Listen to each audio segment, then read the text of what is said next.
Hi everyone, welcome to our fourth recorded lecture for Spring 2020 Bio 201 class.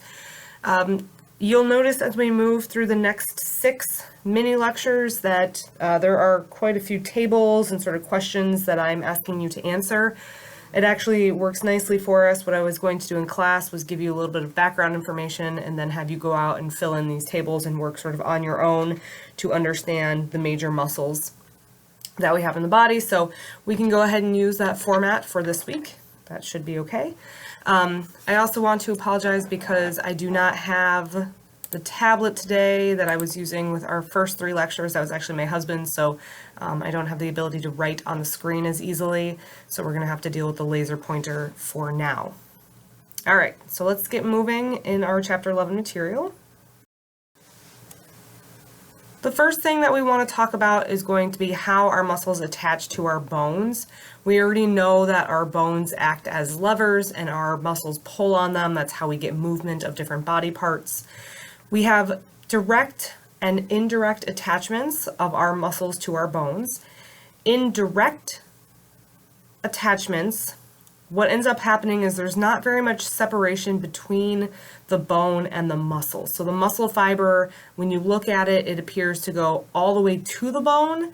The point where the muscles actually attach to the bone, we do have just a little bit of collagen there. So it's kind of a short, nearly direct attachment of muscle to bone. The other type of attachment that we see is going to be indirect. And so here's a good example of an indirect attachment where the bone and muscle are separated, or the area between those two is bridged by this large tendon. So this is how we tend to think of things. Sometimes this tendon is mostly non-existent. This muscle would continue all the way down, and it would look like a direct connection between muscle and bone. But again, even in that type of connection, we would have some collagen fibers connecting the two. Okay, so a tendon is going to be sort of our most common type of muscle attachment that we're used to seeing. We also have what are called aponeuroses, and aponeurosis is going to be a broad sheet of tendon. So if we look over here at the skull, we have these muscles that then attach to this sort of really broad sheet. That broad sheet is the aponeurosis. Okay, and we see that in a couple of different places. Next we have a retinaculum. So this is a band of connective tissue under which we have groups of tendons, and so we often see these sort of around our wrist or bracelet. Okay, so we can see these really broad sheets that sort of wrap all the way around. It would look like a bracelet on a wrist. And then the last type of attachment point that we see are tendinous intersections. So this we'll talk about it when we come back to our abdominal muscles, but we have these different fibers, right? So here we have a parallel muscle. In between these segments in the parallel muscle, we have these sort of tendinous intersections. And so we do see those also periodically throughout the body.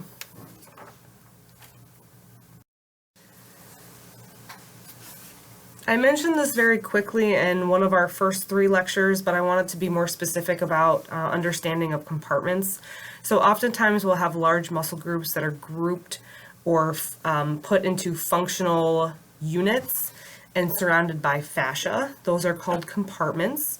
So the fascia actually packages those muscles into functionally related groups. A particular compartment is also going to include nerves and blood vessels. And we can see, so this is going to be the leg. This is a cross-section of our leg.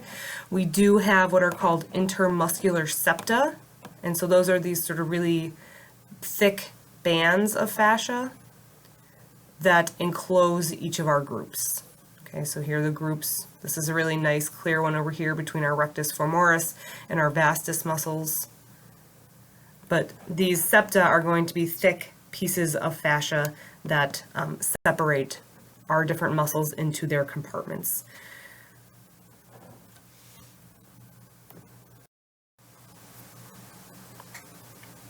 So here's our first example of where I have sort of a table inserted, and I want you to take a few minutes to fill these out. What I want to do first is define for us the origin, insertion, and belly of a muscle. So the origin of a muscle is going to be where that muscle is fixed Okay, so this is the non-moving end of a muscle. The insertion of a muscle is going to be found between a muscle and a bone, and the bone that the muscle is inserted into is going to be the bone that moves. The belly is going to be the muscle fibers of a given muscle. Okay, so these are going to be actually doing the work. I have shown here, this is going to be our elbow joint. Okay, so this is our scapula, here's our humerus, and then here's our radius and ulna. And then these are going to be the major muscles that act on this elbow joint. So we can see that we have tendons attaching these muscles primarily to the scapula, and then we also have tendons that are going to attach these muscles to one of these antebrachial bones, so either the radius or the ulna. They are going to be involved in elbow flexion and elbow extension. So what you need to do down here is maybe pause for a second, look at our definitions of attachment. So I gave you two. We have the fixed end of a muscle and the end of a muscle that is attached to a bone that moves. One of those is the origin and one is the insertion, so you can put those terms here. And then in this region, in this example here, what we want to do is give an example of an origin, an example of an insertion. So you could use any of these sort of muscles that's here. You can sort of look at where their origins and where their insertions are and put those examples. I'm going to ask you to sort of pause, fill this in, think about it for a second, and then unpause the video, and I will sort of fill this in for you.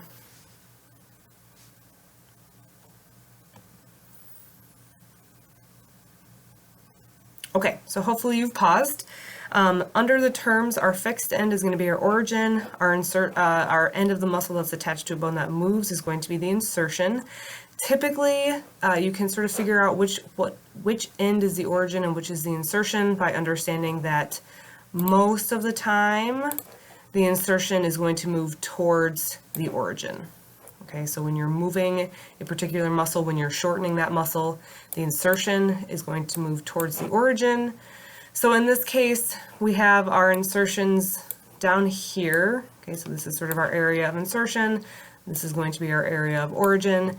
When you shorten, let's just use the brachialis muscle. So we'll talk about this muscle in here for right now. When you shorten that muscle, this is going to move that direction, right? So you're going to be flexing at the elbow. So for your examples in elbow flexion, if we stick with this brachialis muscle, which is this one that I've circled in here, your origin is going to be in the humerus. So we can see, let me get back to my laser pointer here. This muscle is actually going to originate in this area. And then the insertion, it's kind of hard, we can follow it here, is going to be the tendon. That insertion is going to insert into the ulna. Right, so again, origin of the brachialis muscle is going to be the humerus. Insertion of the brachialis muscle is going to be the ulna.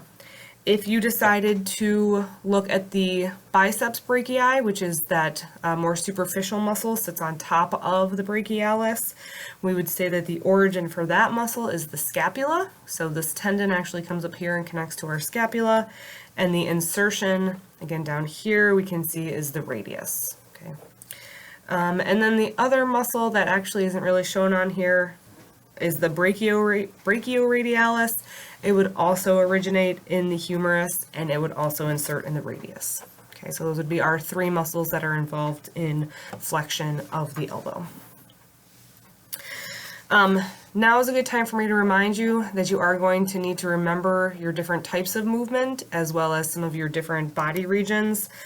So you might want to go back and review those before we get too deep into this particular chapter. So here we have another table with another set of definitions, and again, I apologize for not being able to sort of write these down for you, but I'll do my best. So remember that the action, so the action of the muscle is going to be the effect that is produced by contraction of that muscle. So again, if we're thinking about the same joint here, when we flex, we're going to be decreasing the angle of the elbow. When we extend, which is caused by these muscles on the posterior side of the arm, we are going to be increasing the angle so this arm would drop back down. Usually, in order for an action to occur, we have to have muscles that are acting together. So I'm going to say that again. Usually, for an action to occur, we have to have muscles act together to produce coordinated movement or coordinated control. Okay, so the biceps brachii does not act on its own to flex the elbow. It is going to involve other muscles.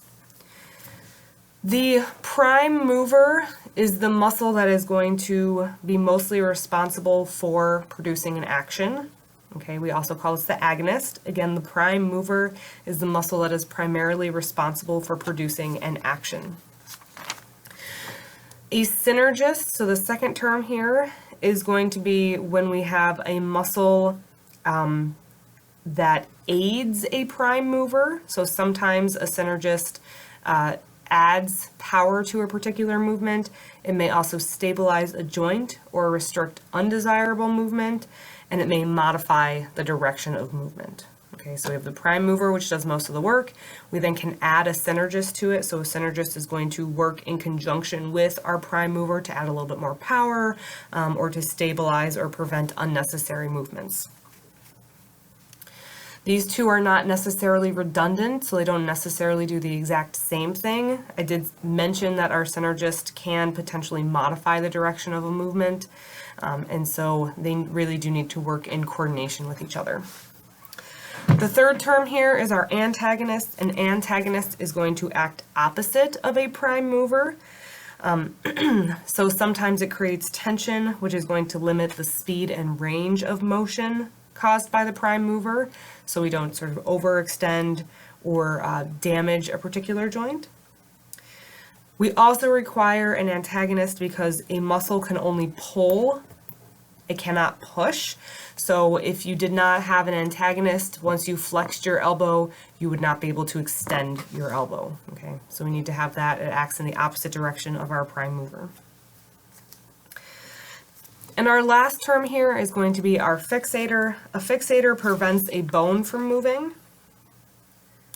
And so when we have a fixator, it basically holds a bone stable so that when we flex, extend, rotate, whatever it may be, we're not moving bones out of location. So they hold a particular bone in place, and then we can use that bone to pull against or pull to. All right, so down here again we have another table. I gave definitions. Each of these 4 definitions is going to match one of these 4 definitions up here. Hopefully it shouldn't be too hard for you to write these terms in the correct place in this middle column. And then again, I want you to take a second, pause the video, do a little bit of research, and figure out the examples of elbow or in elbow flexion.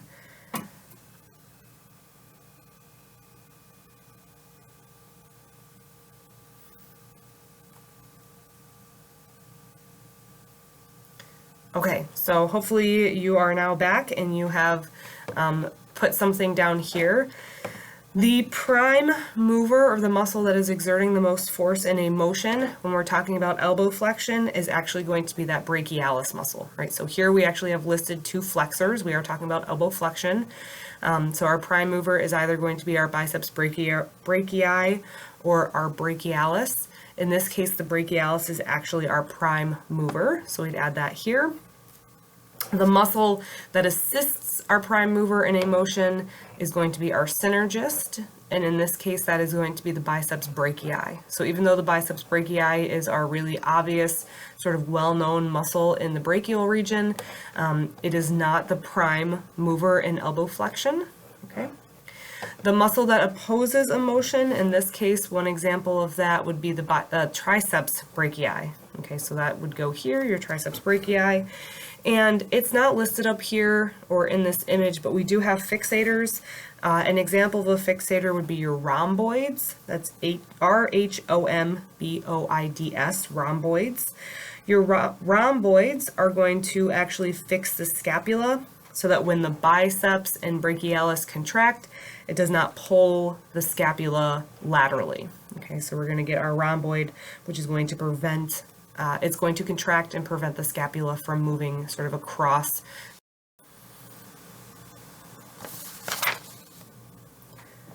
So we already know that skeletal muscles don't contract without nervous stimulation, so we have to have a nerve or a neuron that connects with our skeletal muscles and tells them to contract. If a nerve is cut, that's when we have paralysis. Cut or damaged, we have paralysis and we can no longer contract those muscles. There are two groups of nerves that serve our muscles. They're either spinal nerves or cranial nerves.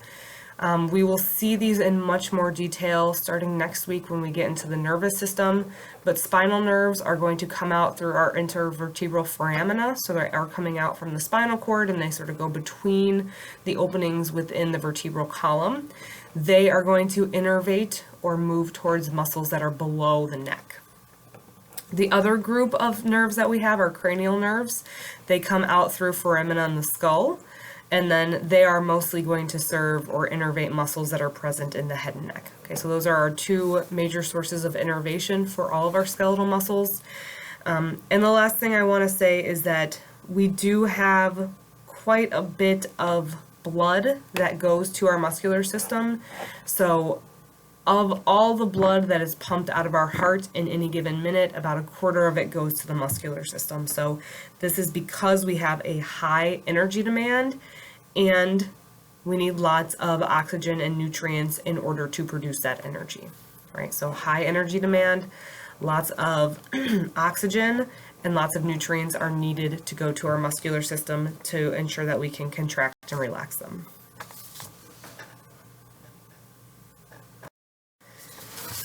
All right, and so the last thing that I'll talk about in this mini lecture is how we name muscles. Again, this is a table that you can sort of fill in on your own. I've given you a series of actions. We do name muscles based on the action that they carry out. Some, I'll give you, I'm not going to list this function for you at all right now. At this point, you should be able to fill in or sort of define abductor, adductor, extensor, flexor, and pronator. What I will do is give you one quick example of these muscles for each of these. You should look up or add in your other examples as we go. So for adductor, an example muscle would be our adductor digiti minimi, which is going to be a muscle that moves our little finger away from the rest of our body, and the rest of the hand. Adductor is going to be adductor digiti minimi, which moves our little finger towards the rest of the hand. And I'm sorry that you can't see me, but right now you can stare at your hand and move your pinky away from the rest of the fingers. That would be your abductor digiti minimi. And if you bring that pinky back towards your hand, that is going to be your adductor digiti minimi. We can extend. We have muscles that are called extensor digiti minimi, so that would be extending your pinky finger, or flexor digitorum superficialis are going to be muscles that flex your digits, right? And they're superficial because they're close to the surface. And then pronator, an example would be pronator teres. Again, you should look up your own examples of these muscles. Those are just very quick. Not necessarily things that you need to memorize, but just examples of muscles that are named based on their action.